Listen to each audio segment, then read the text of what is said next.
Hello friends, welcome back to our channel. तो दोस्तों, कई डिकेड्स से एक मॉन्स्टर सिनेमा स्क्रीन पर राज कर रहा है। एक ऐसा क्रिएचर जो सिर्फ एक काइजू नहीं बल्कि डिस्ट्रक्शन का सिंबल बन चुका है। सिटीज को तबाह करता हुआ, आर्मीज को चैलेंज करता हुआ और ह्यूमैनिटी को बार बार याद दिलाता हुआ कि नेचर की असली पावर क्या होती है। और दोस्तों, यह है गॉडजिला, जिसे दुनिया किंग ऑफ द मॉन्स्टर्स के नाम से जानती है। लेकिन 2023 में एक ऐसी गॉडजिला फिल्म आई जिसने फ्रेंचाइजी को कम्प्लीटली रीडिफाइन कर दिया। दोस्तों, उस फिल्म ने सिर्फ मॉन्स्टर डिस्ट्रक्शन नहीं दिखाया, बल्कि उसमें एक इमोशनल ह्यूमन स्टोरी भी बताई जो डायरेक्टली ऑडियंस के दिल तक पहुंची। और वो फिल्म थी गॉडजिला -1। यहाँ इस मूवी ने फैंस को सिर्फ एक्शन और स्पेक्टेकल नहीं दिया, बल्कि एक डीपली इमोशनल एक्सपीरियंस दिया। और इसी वजह से ये फिल्म गॉडजिला फ्रेंचाइजी की सबसे लव्ड मूवीज में से एक बन गई। और दोस्तों, आप फैंस के लिए सबसे बड़ी खबर आ चुकी है कि यहाँ इस लेजेंडरी स्टोरी का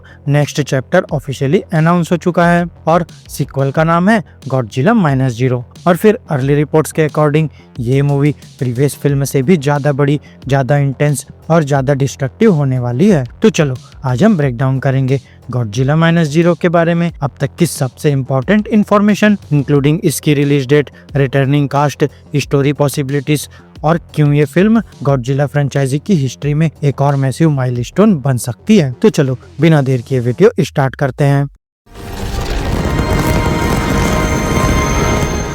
फाइनली रिवील हो गया ऑफिशियल रिलीज डेट। दोस्तों, काफी टाइम से फैंस स्पेकुलेशन कर रहे थे कि गॉडजिला -1 का सीक्वल कब रिलीज होगा। यहाँ रूमर्स भी चल रहे थे, लीक्स भी आ रहे थे, लेकिन अब फाइनली ऑफिशियल कंफर्मेशन मिल चुकी है। यहाँ रिपोर्ट्स के अकॉर्डिंग गॉडजिला -0 सबसे पहले जापान में रिलीज होगी 3 नवंबर 2026 को। और इंटरेस्टिंग बात यह है कि इंटरनेशनल ऑडियंसेस को ज्यादा वेट नहीं करना पड़ेगा, क्योंकि सिर्फ कुछ ही दिन बाद यानी 6 नवंबर 2026 को ये फिल्म नॉर्थ अमेरिका के थिएटर्स में भी रिलीज हो जाएगी। दोस्तों, यहाँ जापानीज सिनेमा फैंस के लिए ये रिलीज पैटर्न नया नहीं है, लेकिन ग्लोबल फैंस के लिए ये एक अच्छी न्यूज है। इसका मतलब है कि दुनिया भर के ऑडियंसेस जल्दी ही गॉडजिला के नेक्स्ट टेरिफाइंग चैप्टर को एक्सपीरियंस कर पाएंगे। और अगर हम प्रीवियस फिल्म की सक्सेस देखें तो एक्सपेक्टेशंस ऑलरेडी स्काई हाई है। सेम डायरेक्टर वापस आ रहा है। अब दोस्तों, इस सीक्वल को लेकर एक्साइटमेंट का एक और बड़ा रीजन है कि यहाँ वो डायरेक्टर जो प्रीवियस फिल्म को इतना पावरफुल बना गया था, यहाँ वो वापस आ रहा है। हाँ, राइटर और director Takashi Yamazaki once again Godzilla -0 को डायरेक्ट करने वाले हैं। और दोस्तों, ऑनेस्टली ये फैंस के लिए बेस्ट पॉसिबल न्यूज है, क्योंकि यामाजाकी ने गॉडजिला -1 को एक नॉर्मल मॉन्स्टर मूवी बनने से बचाया था। वहाँ उस फिल्म में सिर्फ डिस्ट्रक्शन नहीं था, बल्कि उसमें एक इमोशनल स्टोरी थी। पोस्ट वॉर जापान की स्ट्रगल्स, गिल्ट, सर्वाइवल और रिबिल्डिंग की जर्नी। यहाँ मॉन्स्टर अटैक सिर्फ बैकग्राउंड में नहीं था, बल्कि वो स्टोरी का साइकोलॉजिकल पार्ट था। और यही रीजन है कि फिल्म ऑडियंस के साथ इतनी स्ट्रांगली कनेक्ट कर पाई। और फिर दोस्तों, यामाजाकी के रिटर्न का मतलब है कि सीक्वल भी शायद सेम पावरफुल स्टोरी टेलिंग और मैसिव मॉन्स्टर स्पेक्टेकल का परफेक्ट कॉम्बिनेशन हो सकती है। रिटर्निंग कैरेक्टर्स, स्टोरी कंटिन्यू होने वाली है। दोस्तों, सीक्वल की एक और एक्साइटिंग डिटेल ये है कि प्रीवियस मूवी के कुछ मेन एक्टर्स वापस आ रहे हैं। उनमें से एक है रियोनोसुके कामिकी, जिन्होंने फर्स्ट फिल्म में कोइची शिकिशिमा का रोल प्ले किया था। यहाँ शिकिशिमा एक फॉर्मर कामिकाजे पायलट था, जिसका कैरेक्टर गिल्ट और ट्रॉमा से भरा हुआ था। जहां वॉर के बाद वो सर्वाइवर्स गिल्ट से स्ट्रगल कर रहा था और उसकी रिडेम्पशन जर्नी फिल्म का इमोशनल कोर बन गई थी। और फिर इसके साथ ही एक्ट्रेस मिनामी हामाबे भी वापस आ रही है, जिन्होंने नोरिको ओइशी का रोल प्ले किया था। और एक्टर मियो तानाका भी अपने कैरेक्टर तात्सुओ होटा के रोल में रिटर्न करेंगे। दोस्तों, अभी तक ये कंफर्म नहीं हुआ कि सीक्वल में इन कैरेक्टर्स का एग्जैक्ट रोल क्या होगा, लेकिन एक बात क्लियर है, ये सीक्वल डायरेक्ट कंटिन्यूशन होने वाली है। और इसका मतलब है कि स्टोरी वहीं से कंटिन्यू होगी जहां प्रीवियस मूवी खत्म हुई थी।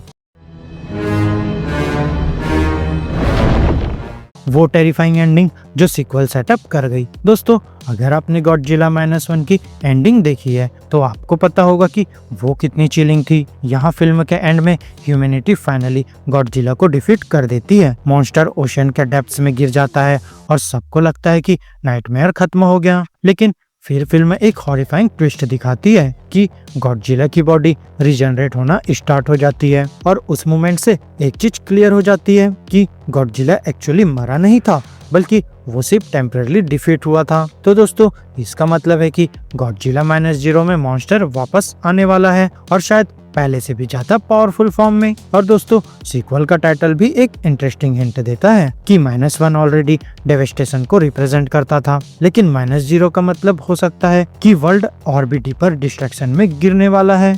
प्रीवियस फिल्म इतनी सक्सेसफुल क्यों थी? दोस्तों सीक्वल का हाइप समझने के लिए हमें देखना पड़ेगा कि प्रीवियस फिल्म कितनी सक्सेसफुल थी। तो सिर्फ $15 मिलियन के बजट पर बनी गॉडजिला -1 ने वर्ल्ड वाइड बॉक्स ऑफिस पर $116 मिलियन से ज्यादा कमा लिए। लेकिन सक्सेस सिर्फ बॉक्स ऑफिस तक लिमिटेड नहीं था, बल्कि क्रिटिक्स ने भी फिल्म को मैसिवली प्रेस किया। यहाँ रिव्यू प्लेटफॉर्म रोटेन टोमेटोज पर फिल्म को 99% क्रिटिक्स रेटिंग मिली और ऑडियंस अप्रूवल रेटिंग 98% तक पहुंच गई। लेकिन फिर सबसे बड़ा अचीवमेंट उससे भी आगे था कि यहाँ गॉडजिला फ्रेंचाइजी की हिस्ट्री में पहली बार किसी मूवी ने एकेडमी अवार्ड जीता। तो दोस्तों ये मोमेंट फ्रेंचाइजी के लिए हिस्टोरिक था।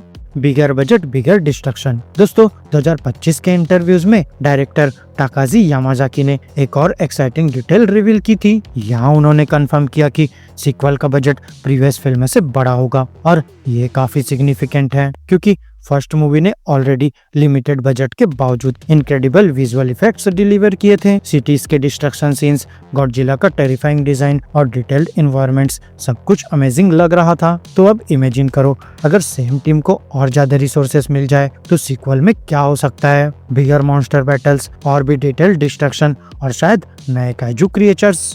No AI old school film making. दोस्तों आजकल फिल्म इंडस्ट्री में एआई का यूज बढ़ रहा है, लेकिन यामाजाकी का अप्रोच थोड़ा डिफरेंट है। यहाँ उन्होंने कंफर्म किया है कि गॉडजिला -1 और गॉडजिला -0 दोनों में जनरेटिव एआई का यूज नहीं किया गया। यहाँ उनके अकॉर्डिंग एआई एक यूजफुल टूल हो सकता है, लेकिन ह्यूमन क्रिएटिविटी को रिप्लेस नहीं कर सकता। इसीलिए उनकी team traditional film making techniques भी यूज करती है, जैसे प्रैक्टिकल मिनिएचर मॉडल्स और रियल फिल्म शूटिंग। और ये ओल्ड स्कूल अप्रोच विजुअल्स को एक ऑथेंटिक फील देता है और शायद दोस्तों इसी वजह से गॉडजिला -1 का डिस्ट्रक्शन इतना रियल लगता था।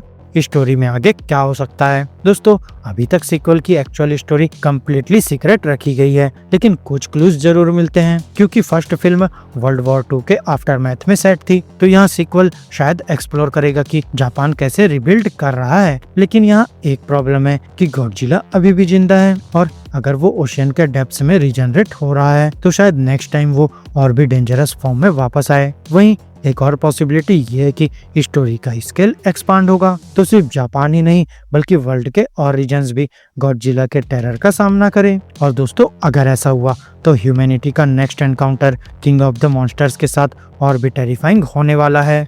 किंग ऑफ द मॉन्स्टर्स फिर से उठेगा। दोस्तों from emotional story telling to massive destruction, Godzilla -1 ने प्रूफ कर दिया था कि गॉडजिला फ्रेंचाइजी अभी भी इवॉल्व हो सकती है और अब गॉडजिला -0 उस लेगेसी को और आगे ले जाने वाली है। रिटर्निंग कैरेक्टर्स, बिगर बजट और सेम विजनरी डायरेक्टर, यहाँ सब कुछ इंडिकेट करता है कि नेक्स्ट चैप्टर और भी एपिक होने वाला है। तो अब काउंटडाउन ऑफिशियली स्टार्ट हो चुकी है क्योंकि नवंबर 2026 में ओशियन फिर से हिलने वाला है, सिटीज फिर से गिरने वाली है और ह्यूमैनिटी फिर से अपने सबसे बड़े नाइटमेयर का सामना करेगी। और दोस्तों जब धरती का सबसे पावरफुल मॉन्स्टर वापस आएगा तो दुनिया एक बार फिर याद करेगी कि किंग ऑफ द मॉन्स्टर्स कभी सच में नहीं मरता। तो फ्रेंड्स मेरी इस वीडियो में बस इतना ही। आपको हमारी ये वीडियो कैसी लगी अपने थॉट्स कमेंट बॉक्स में शेयर कर सकते हैं और अगर ये वीडियो अच्छी लगी हो तो वीडियो को लाइक करो, चैनल को सब्सक्राइब करो और ऐसे ही लेटेस्ट कंटेंट के लिए बेल आइकन जरूर प्रेस कर लो। तो अब मैं मिलूंगा आपसे अपनी नेक्स्ट वीडियो में, तब तक के लिए स्टे गीकी स्टे देसी दोस्तों।